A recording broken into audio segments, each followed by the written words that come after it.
So that's what y'all wanted to see, huh? To quote the great Jalen Hurts, the elite quarterback that is Jalen Hurts. Happy Victory Monday, everybody, and welcome to Let's Be Frank, episode 18, with your host, your friendly neighborhood bull, Frank Mattis. And boy, we have a lot to get into today. And get your popcorn ready because there's a lot to say about this drama that's been occurring in the Eagles locker room.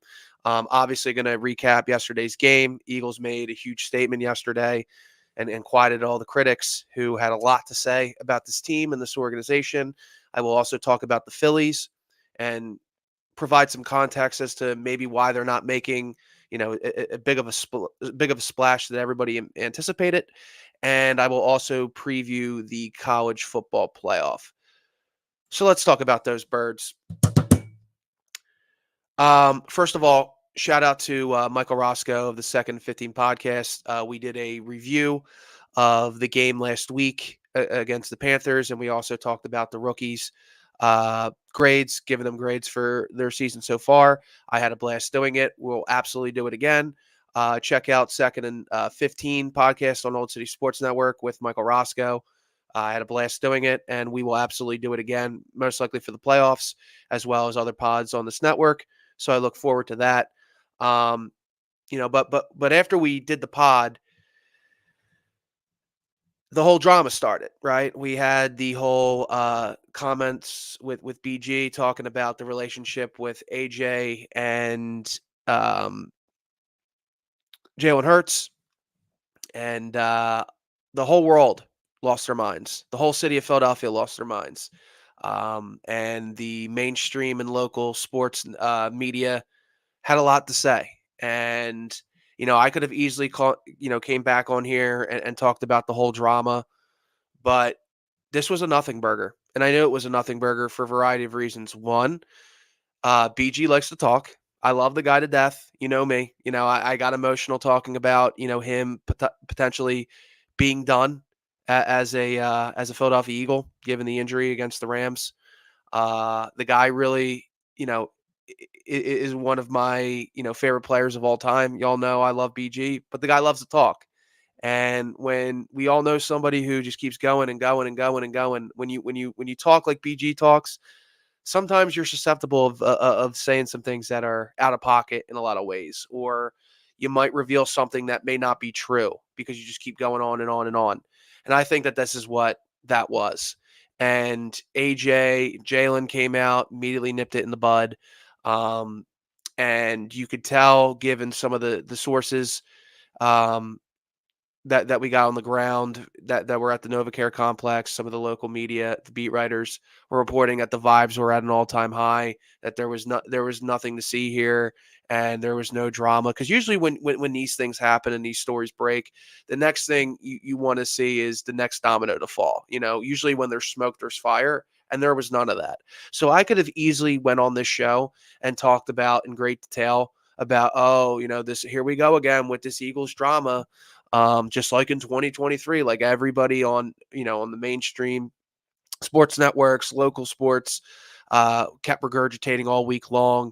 And, I have a lot to say about our local media, in particular, WIP and the Fanatic.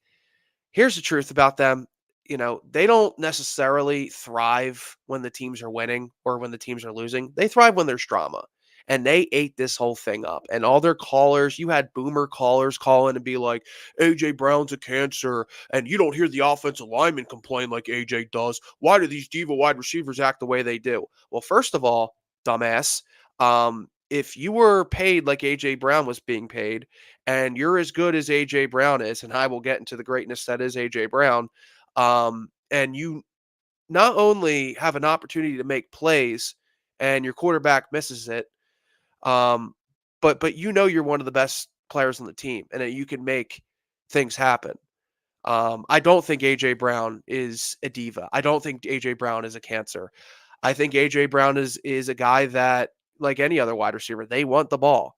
And they don't just want the ball because they want their numbers. They want the ball because they know they can make the good things happen. And there were plays that could have happened in that Panthers game if Jalen pulled the trigger and saw AJ Brown. I would be pissed off too. And you got to look at the context of all this. You can't just be like, "Oh, he didn't get the ball and they won, so he should just keep his mouth shut." Well, no, there's a standard here. And it's we're not like most teams. When the Eagles when you're as an elite team as the Eagles are, winning a dogfight against the Panthers is unacceptable.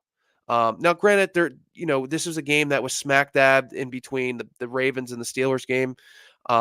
So there's a chance where you might run into that quote unquote trap game. You had that better that put down $3 million on the Eagles money line. Good thing he bet the money line. Um, it's hard to get up for a team like the Panthers, but that was an opportunity for Jalen Hurts and AJ Brown to link up and have a big game, and they didn't have it. And that's not their standard. And people love to just immediately throw shade at the wide receiver because it's such an easy narrative. Oh, we have here's another T.O. and Donovan McNabb situation. Bullshit. That's complete and utter bullshit. It's a cop out response. And shame on the people that keep regurgitating that. AJ Brown is not a cancer. AJ Brown wants to win, and when he knows that the ball should go his way, and he has an opportunity to make plays, and Jalen doesn't see it, he's gonna not be happy about it, and I don't blame him. And I've defended Jalen Hurts at nauseum on this podcast, but listen, if you have an opportunity to link up with AJ Brown for a big play, you do it. You do it. I mean, because he can do it, and you obviously saw in this game against the Steelers. Um, he made plays throughout the game. So I knew this was a nothing burger story. I knew that there was nothing to this. It was BG just kind of going on and on like he kind of does. We all know somebody who does that, and sometimes they put their foot in their mouth sometimes because they just keep going and going, and they don't have a filter. Some would say that's me, if you know me personally, but that's a whole other story. The point is, because it wasn't like there's a smoke, there's fire situation, because there wasn't any other lingering stories, and because it was nipped in the bud immediately, I knew that this was a nothing burger, and boy did yesterday prove that, because this was the best game I saw from Jalen Hurts all year long. The guy completely carved up an elite defense of the Pittsburgh Steelers. He was reading the field great. Even the first completion he had, I could have swore that the first pass was going to go to AJ. I would, if I was a betting man, I would have made that bet. Um, and if you saw that play, if you're watching, or Jalen looks to AJ as he's going as he's running an out route, and you're thinking, oh, they're going to go to AJ to get him involved and make him happy. But then Jalen Hurts takes his eyes off of him, goes downfield, and hits Grant Calcaterra down the field. That gets him into midfield, which was a great read by Jalen, and he just did this all game long. And this notion that he's not a passing quarterback and he's not an elite quarterback is bullshit, because not only did he show that he can see the field and he can get the ball to the right guys, he did it against an elite defense. I mean, the Steelers' defense is as good as it's going to get in the NFL, and that man carved them up. I could have swore, honestly, I was under the assumption Jalen Hurts got his doctorate degree because he operated like a surgeon yesterday. So enough of this Jalen Hurts can't throw. This team can't win with it with Jalen Hurts at the helm. That is all effing bullshit. Jalen Hurts is an elite quarterback. He is easily, in my opinion, he's the sixth best quarterback in the NFL. I still have Mahomes number one, even though Josh Allen, to me, he might win the MVP if Saquon Barkley doesn't break the Eric Dickerson's record, because he's just a force to be reckoned with, and you got to give him credit. And it is a kind of a quarterback award, so they're going to lean there. He's my second guy. Lamar, I would go 3, and then 4, I'd go Burrow. 5, I go Jared Goff. I know he's got mobility issues, and when the pocket collapses, he's kind of a shell of himself, but he can sling the rock, and you got to put respect on his name. He took 2 teams to the NFC Championship. That speaks volumes, and he's as efficient as it's going to get in the NFL. And then 6, I have Jalen Hurts, because all the guy does is win, and when you want him to throw the ball, he can do it. And he looked incredible yesterday. He was seeing the field, like I said, very well. He was manipulating defenders by trying to go to AJ, looking at AJ, and then hitting Grant Calcaterra. Great stuff by him. And AJ, like I mentioned before, had a monster game. Smitty was great as well. It's good to see him get involved, him staying healthy. But I want to specifically talk about AJ Brown. I don't know if he's the best wide receiver in the NFL because Justin Jefferson's been doing it consistently. Um, Jamar Chase is living up to being the guy that we all thought he can be, like in year one. I mean, he has a chance of achieving the triple crown, which is an extraordinary achievement at the wide receiver position. Not a lot of people have done that. Um, I mean that's something that needs to be reckoned with. But in terms of if you were to build a wide receiver in the lab, it would be AJ Brown. AJ Brown is the perfect wide receiver. He's big, he's physical, he can run any route, he can win contested catches. He's great in terms of yards after the catch. When I watch him play, and I know people are gonna like roll their eyes at this, it's like I'm watching Calvin Johnson 2.0. The way he runs slant routes, you cannot stop him. The way he catches contested balls, the physicality he brings, and it's weird because we talked about this on the second and fifth, the collab with second and 15. AJ Brown is not incredibly tall. Like he's like in between 6'1", 6'2", but he has the body type of a Calvin Johnson. And he has that physicality. And when he runs slant routes, it looks like Calvin Johnson. And I know that's a bold statement because Megatron was just unbelievable in his prime. But AJ Brown looks a lot like him. And a lot of these guys nowadays are very slender and they're sort of petite because they're very shifty. And there's more of a premium on good route running as opposed to just winning one-on-one balls. But AJ Brown can do it all. The only other guy I think that compares to him in terms of being physically big and moving as well as he does is a guy like Mike Evans or maybe DK Metcalf. Obviously DK and AJ played together at Ole Miss. But in terms of if I were to build a wide receiver in a lap, it'd be AJ Brown. That guy is unguardable. He is a physical specimen at that position. And for anybody that thinks he's a cancer and wants to get rid of him, you're a moron. You're an absolute moron. And for all these boomers that are like, oh, well, you don't hear O lineman bitch, because an offensive lineman knows from the get go, from pound ball, that you're not going to get the glory, and the wide receiver position does. And again with AJ Brown, I don't. He's not a cancer. He's not a selfish player. All wide receivers want the ball. Even somebody like a Marvin Harrison, who you didn't hear a peep from, always wanted the football. That's just the way it is. And these guys know when they get the ball, they can achieve greatness. They can lead their team to victory. AJ Brown's that guy. And listen, like you didn't hear AJ Brown bitch when Saquon ate um throughout the year and he didn't, really produce. He's not that guy. But when he knows that there's an opening and he's wide open and Jalen doesn't pull the trigger, of course you're going to be pissed off. Any wide receiver in the NFL is going to be pissed off about that. So we got to stop with this whole, oh, he's a diva, he's a cancer. That is such a bullshit narrative, and it's not true. AJ Brown is a good guy. He's a stand-up guy. And God forbid if he's wide open, he wants the ball. So we need to stop with this bullshit because that's what it is. And AJ Brown, to me, again, just incredible. It's like I'm watching Calvin Johnson 2.0. I mean, he might not have the height like Calvin Johnson, but he certainly has the hands. He certainly looks like Calvin Johnson in terms of the slant route and winning contested catches. He's incredible.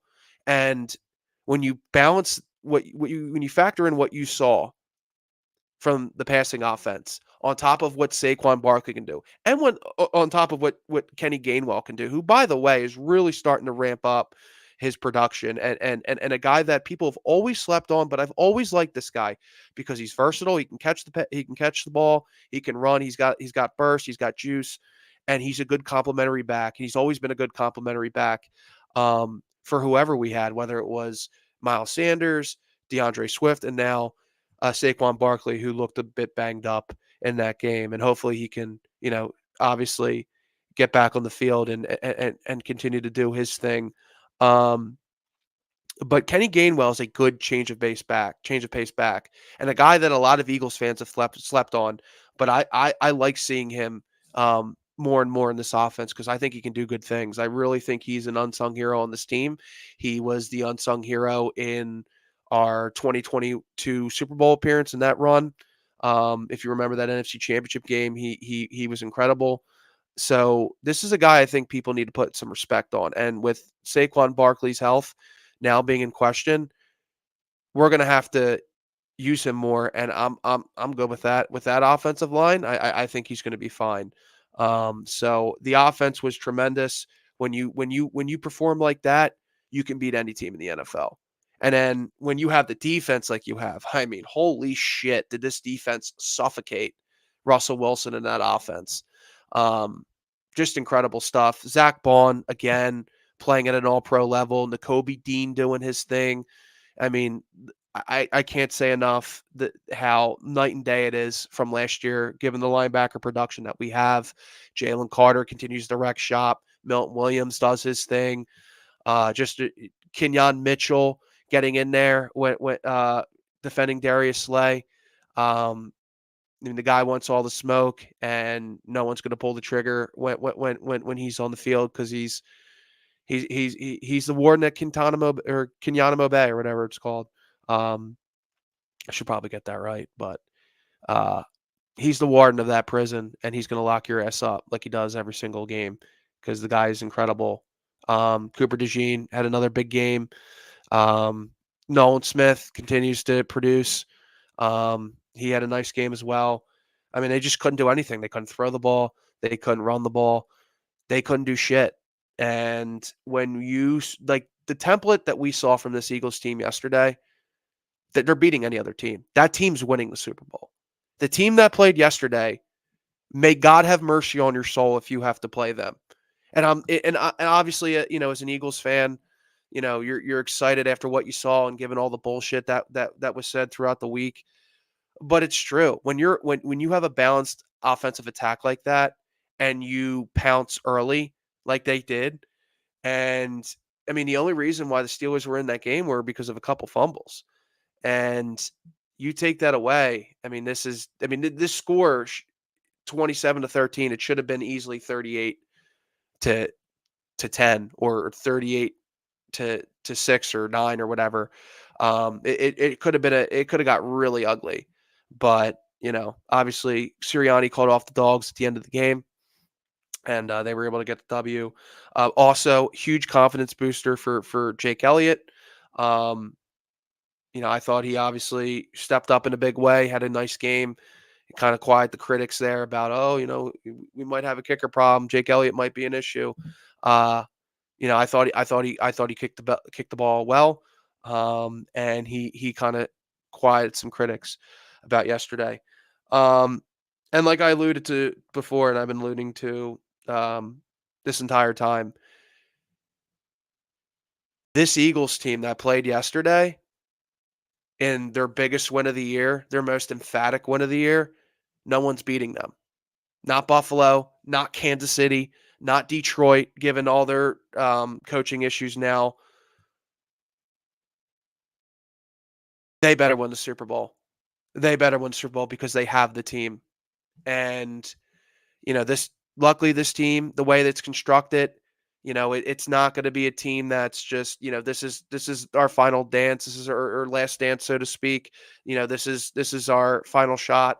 They're not like a team like San Francisco, who, is sort of a boom or bust team. And after this season, they're going to have to make some tough decisions with a lot of their guys. And they have some contracts that they're going to try to move because they're going to have to pay Brock Purdy a ton of money. Um, the Eagles are not constructed like that. But given the way that this team has played, and now that they have a chip on their shoulder, given everything that's been said, you could tell Jalen Hurts wanted to stick it to a lot of people yesterday, and AJ Brown wanted to stick it to a lot of people yesterday, and that team rallied behind that. Where last year, when all the things that were said, it was like they were in quicksand. They kept trying to fight it, and they kept sinking and sinking and sinking. Um, but this year, they know what they have to do. They know they can't repeat what happened last year. And what happened last year, honestly, if they play the way that they play and they can ultimately win the Super Bowl, 2023 may be the best thing that's ever happened to Jalen Hurts and this Philadelphia Eagles team. Because the team that showed up yesterday, nobody is beating them. Nobody is beating them. When you have an offense that puts you on eggshells, both throwing the ball and running the ball, and then you have a dual threat quarterback in Jalen Hurts who sees the field, and you have a suffocating defense who gives up no big plays, who shuts down the run, and you have a kicker who's back to being an elite kicker again, you're not beating this team. You are not beating this team. And credit to Nick Sirianni for landing the plane this week, given all the chaos. Credit to him. Um, like I said before, I have some doubts about him, but he's been a guy that I think you got to give a little bit of credit to. It's just keeping the vibes up despite all the chaos, and that's sort of his thing. And if he does it at a high level and everything is great in the locker room, if that's his role, then I'm good with it. Because if Kellen Moore does his thing like he did, and Vic Fangio, who was the assistant coach of the year, or should at least be, in that conversation, you're going to do big things. And here's the thing about the Eagles, because we talked about a couple weeks ago about Detroit's tough schedule coming up. And given some of the injuries that they have, and some of their coaching decisions, and listen, credit to Dan Campbell of building that dumpster fire to one of the elite teams in the NFL, but the guy's got an ego, and his decision making costs them. So I think that's something that I think is going to linger into the playoffs, and I think the Eagles have a clear pathway to the number one seed. And history shows that every single time the Eagles have made it to the Super Bowl, they had the one seed. And when you have the link rocking like they did yesterday, and you have a team that plays complete complementary football, that's going to be a tough team to beat. And they can absolutely win the Super Bowl. And as good as Josh Allen is, and he's the best quarterback, at least for this year. You got, in terms of when you factor in the totality of the last couple of years and Super Bowls and all that and MVPs, obviously you got to give the nod to Patrick Mahomes. But I don't think Josh Allen and what Buffalo has on their roster is going to be good enough to beat the Eagles. They're just it's very reminiscent of 2017, where they don't really have a whole lot of weaknesses. And if Jalen Hurts slings the rock like he does, and pulls the trigger and lets it rip, and he manipulates defenses with his eyes, you're not beating this team. You're just not. And that was a statement win yesterday, an absolute statement win. And just the way they played in the fourth quarter, they're like a boa constrictor. They'll just pound the rock, win on first down, and there's nothing you can do. And that should be the template. You start off early, have a little bit of sense of urgency early, get Jalen Hurts going, get this passing offense in the groove, and then you got to count for the running game, and then you got to count for Jalen Hurts with his legs as well. And if they try to shut that down, then you continue to throw the rock. And then in the fourth quarter, you just suffocate the hell out of them, and that's what they did. And that was very impressive yesterday. And we can just put to bed this whole bullshit drama that never was. And I could have easily went on here, and I could have easily fanned the flames, and I could have easily done what every podcaster did. But I knew that this was a nothing story, and I would have wasted my time, because I know when this team performs like they performed yesterday, you're not beating them. Period. End of story. One final thing. I know some people are going to make a big deal of Nick Sirianni getting in the face of Jalen Carter. I don't really think that there's a whole lot to see here. Jalen Carter is a guy that is another emotional guy on the team. He's a guy that you kind of have to rein in. But hey, when he's consistently dominant, you kind of let some things slide per se. But he has a tendency to kind of be erratic. And a lot of good football teams have one of those guys who are so dominant that you kind of you'll deal with some of their BS. Like Charles Haley with the 49ers and Cowboys was sort of like that. And I think you kind of get the similar vibe with Jalen Carter, but he obviously got the penalty, and Nick Sirianni wasn't happy about that. I think there's nothing to see here. It's one of those things where Jalen Carter is what he is. He's an asshole, but he's our asshole, and he's a game wrecker. And if you can rein him in a bit, you deal with it. It is what it is. So I don't think there's anything to see there. So that's going to cover the Eagles. Huge win there. I want to talk about the Phillies. The Phillies haven't made a whole lot of moves this offseason, and and I talked to Dan of Quit Chasing. Shout out to him. Are the Phillies going to make a move in the outfield? And it looks like, you know, when you look at the roster now, unless you make some trades, you're really not going to bring in a high priced guy to play outfield. I mean, they need an outfielder, right? There's no getting around it. They need an outfielder. They cannot ham and egg it at outfield. Um, but if you look at someone like Austin Hayes, who obviously you're not going to run that back given what happened in the postseason, his market value is $10.8 million. So, like, you're going to have to spend some money. And if you look at some of these contracts, right, like Teoscar Hernandez and Anthony Santander, who are out there who could help this team. Teoscar Hernandez, I think we can kind of forget that. That's a pipe dream, $23.8 million. That's way too much money. I've also heard Cody Bellinger trade could be imminent, or could be something that could possibly happen. But his price tag is at $27 million, and you're going to have to for sure trade somebody. Um, but to me, I think in terms of what's actually practical, the best route is somebody like a Anthony Santander, whose market value is 17.7 million.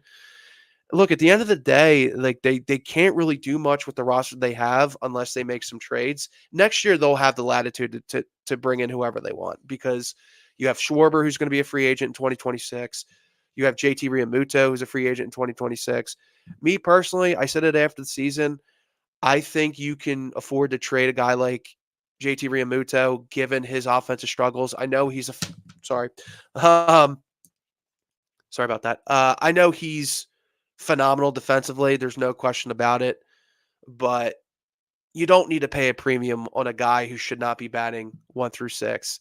And if you're paying a premium for a guy who's batting seventh, eighth, or ninth, that shouldn't be the case unless you're an absolute stack team and you have that latitude to do that. But me personally, I would trade JT Realmuto to free up some money in the payroll to get a guy like Anthony Santander, because you can't ham and egg it in the outfield. Like, you need to have a solid outfielder, and who knows down the line, because you cannot have what happened in 2011, and that core from '07 to 2011 that ultimately ended up winning a World Series for the Phillies. You can't do what Ruben Amaro Jr. did and let these guys um, sit on your roster till they have no value.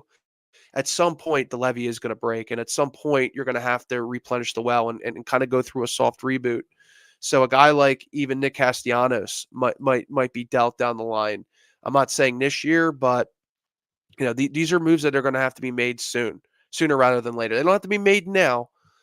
They could hypothetically run it back now and maybe ham and egg it at outfielder, or maybe find a way to fit in Anthony Santander. Um, but next year they will have that latitude to bring in somebody big. But this year it's going to be kind of tough. So for all the Phillies fans that are like, well, why aren't they making moves? Why aren't they making moves? And I think this is the case, because they're going to get priced out with a lot of these outfielders, and you know, but they need to solidify their outfield. They need to. So they're going to have to get creative in how they do that. Like I said, I would bring in Anthony Santander and move JT Realmuto. The team will absolutely pick him up. The team will absolutely take on his contract. Um, if they have catching issues, I'm a big fan of Rafael Marchand. I think with him being a switch hitter, it gives you a different dynamic. You also have Garrett Stubbs backing him up. I think you can afford to do that. That's what I would do. I don't know if that's what they're going to do, but I'm just kind of providing context as to why the Phillies haven't made a splash like they usually do. So, they're kind of strapped for cash, but next year that they should have the latitude to bring in somebody big. But it's not going to be this year. They could bring in Santander, but I don't know. I don't know. The Yankees are linked to getting him, and the Yankees obviously losing Juan Soto need to replenish the well there. So it's going to be tough. It's going to be tough, but that's the state of affairs with the Phillies right now. Before I preview the college football playoff, I want to let you guys know about Warlord Beard Oil. If you go to warlordbeardoil.com and use the promo code Old City Sports, you will, or Old Sports, my apologies, you will get 15% off on your beard products. And if you spend $65 or more, you will get free shipping. So go to warlordbeardoil.com, put in that promo code Old Sports for 15% off on all your beard products. And in any order over $65 or more, we'll get you free shipping. So let's talk about the college football playoff. The playoff is this week. I'm very excited and intrigued. There's a lot of intriguing matchups. Um, if you just go with the first round, we have Texas taking on Clemson. I think this is going to be a rout. I think Texas curb stomps them and cruises to the Peach Bowl against the Arizona State. Um, against Arizona State, who's 14th, or excuse me, fourth. My apologies. And I think they should win there and cruise to the semifinals. Texas is clearly one of the better teams in the country, unless they play Georgia. But they've been impressive. Obviously, I saw firsthand against Michigan. But yeah, they should curb stomp Clemson. This should be a non-competitive game. So I have them, and then we get a very interesting matchup between Tennessee and Ohio State. And Ohio State's a touchdown favorite. I don't know why, given all the drama that's been going on there, given the fact that Michigan just completely broke that program. And now that they have congressmen coming out and implementing bills or trying to implement bills, the Ohio Act, which would stop flag planting, which is the most soft thing I've ever heard. Uh, you know, I can't believe that program is as broken as they are. I mean, Michigan has completely broken the world famous Ohio State program. It's kind of embarrassing, and I think there's going to be lingering effects from that Michigan loss. A lot's been said about Ryan Day and his job security. Tennessee's a team that I think is really good. I think can compete with Ohio State, and I think if given all the lingering issues from the Michigan loss, given everything that's come from that, all the excuse making, all the crying, all the bitching that have come from that sorry program that is Ohio State, I think it's going to affect them, and I think Tennessee pulls off the upset. I don't know why they're a touchdown dog. I think they should be. I think it should be like 4-5. I think that should be the number, and I think Tennessee gets the W here, and then they will play Oregon in the quarterfinals, which should be a great game. But I think Oregon will beat whoever they play, despite getting a bad draw. Um, being in one seed and then having to play Ohio State again or Tennessee.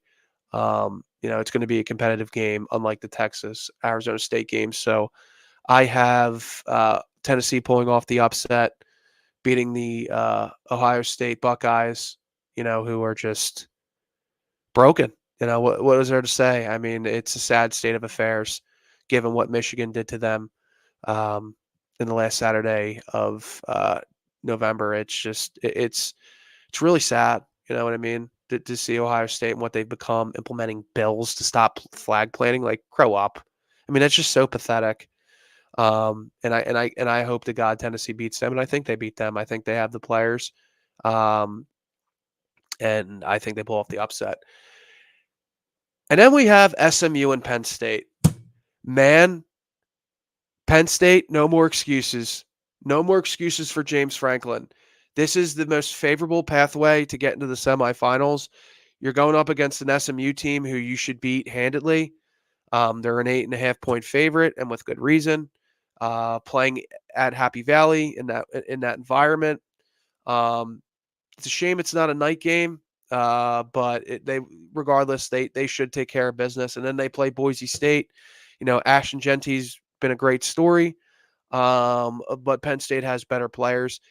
If Penn State does not get to the semifinals, that is like a huge indictment on James Franklin. And I know James Franklin's never been in this situation, And, if you're a Penn State fan, and I'm not a Penn State fan, I'm obviously a Michigan fan, and I've had to hear my entire life about Penn State fans chirping in my ear, my friends, my cousins, always giving me shit for being a Michigan fan, and that's just L like, who are you, dude? You always come up small in the biggest moments. Penn State football has always been the bridesmaid, never the bride of college football. But they have a golden opportunity here against SMU and then in Boise State. There's no excuses for James Franklin. And, it's tough because a lot of people want to get rid of him. Even now, the diehard Penn State fans, they're still not satisfied with how the season ended, just given the fact that whenever they play the big dogs, they always come up short. But they have a very favorable opportunity to do that. And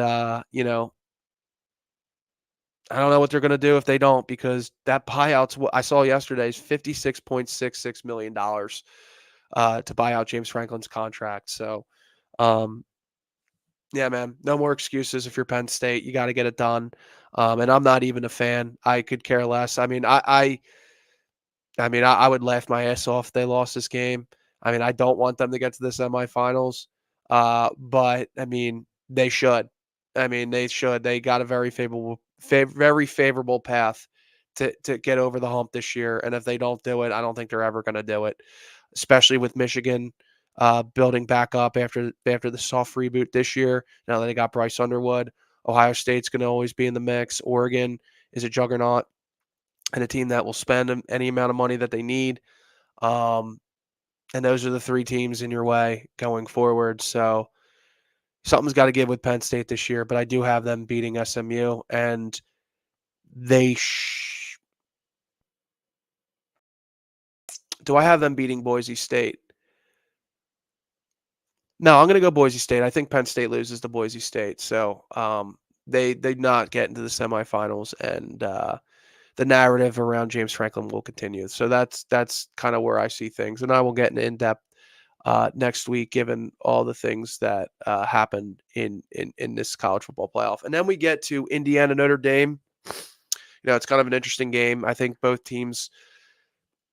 The reason why they're in this situation is they haven't really played any tough teams. Obviously, Notre Dame had that devastating loss to Northern Illinois, but they have played good football. They've taken care of business. Same with Indiana, despite the Ohio State game. They've they've kind of benefited off of an easy schedule, sort of like Penn State too. But I think Penn State does have better players and they have more upside than those two teams. I'll pick Notre Dame. I think they're in a rhythm right now. They're 7.5 point favorites, but I think both these teams are unproven and they're going to get curb stomped by Georgia in the next round. So, um, I guess I might as well just how I think it's all going to shake out. Like I said, I had Texas beating Clemson. I have them beating Arizona State, so they'll cruise to the semifinals. I have Tennessee upsetting Ohio State, and then them ultimately falling short to Oregon. And then I have Penn State take care of business of SMU, but then I have Boise State beating Penn State in the quarterfinals. There's no way James Franklin's going to win two big games. Uh, that's not what he does. But and then finally, I have Notre Dame beating Indiana, and then them getting shellacked by Georgia. So semifinals would then be Texas against Oregon, and then it would be Boise State against Georgia. I Oregon's been more consistent than Texas. They've played a little bit better competition. They've played cleaner football. I will go Oregon over Texas, and then I have Georgia beating Boise State, and then in the national championship, I have Oregon beating Georgia, winning their first ever national title. So that's kind of how I think it's going to shake out. I could be wrong, but that's what I'm feeling right now in terms of the college football playoffs. So yeah, it's pretty exciting now that we have the playoffs expanded. Um, I just got word that Drew Aller is going to come back next year. That should help them going forward. For next year, Penn State. So that should be interesting.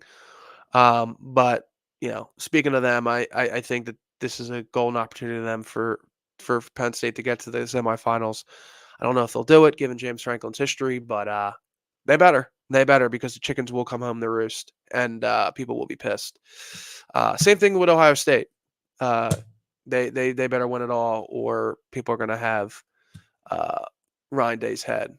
But I think they lose. Actually, I really believe Tennessee, especially if they're going to wear the black and orange winged helmets. Great troll by them. They absolutely should win that game just because of that alone. And end Ohio State's pathetic season. But yeah, that's pretty much it on that. That's pretty much it on this week. There's a as far as the Flyers are concerned, they're just too up and down. I like, obviously Scott Lawton, his 4-goal game last week was incredible. Credit to him. Mitch Goff continues to impress. It's they're just an up and down team. Once they find consistency, I think they can get into the playoffs. It's still early in the season. I still have my hope. I still have the hope for Flyers. I just think that they ultimately need to be more consistent, more, um, just not give up, bad goals late in games, not give up, not blowing leads. Once they clean that up, I think that um, they're gonna be in good shape because Mitch Goff is really playing well. Scott Lawton, is now in the mix. Excuse me, and Konechny does his thing. So we'll see. We'll see what they do. And then the Sixers. I mean, Joel injured again. What else is new? But and then Jarrett McCain's out. So it's one thing after another with that team. It's just not worth talking about. If I don't have anything good to say, I might as well not say it unless something goes just completely awry and something crazy happens. Then I'll talk about it. But I just don't really want to talk about them. It's just too negative. You know what I mean? And I'm not trying to be negative about the Sixers. I'm not. This isn't my. I'm not trying to do a shtick where I'm gonna be contrarian and crap all over the Sixers. But I'm tired. I'm sick and tired of the lack of playoff success. I'm sick and tired of the drama. I'm sick and tired of the injuries. It gets exhausting after a while. So that's why I don't really talk about it. That's going to wrap things up today. Huge win for the Eagles. I think that they look like the best team in the NFL, and I think a Super Bowl could very well be in the horizon. I look forward to that. I look forward to the college football playoff. Hopefully the Flyers can get some consistency, and with the Phillies, again, I don't know what move they're going to pull off. They don't have a ton of money, but they need to address that outfielder position really badly, and I'm very curious to see how they handle that going into the season. So that's going to cover all Philly sports and beyond today. I hope everybody has a great Monday. Holidays are upon us. Happy holidays to all of you.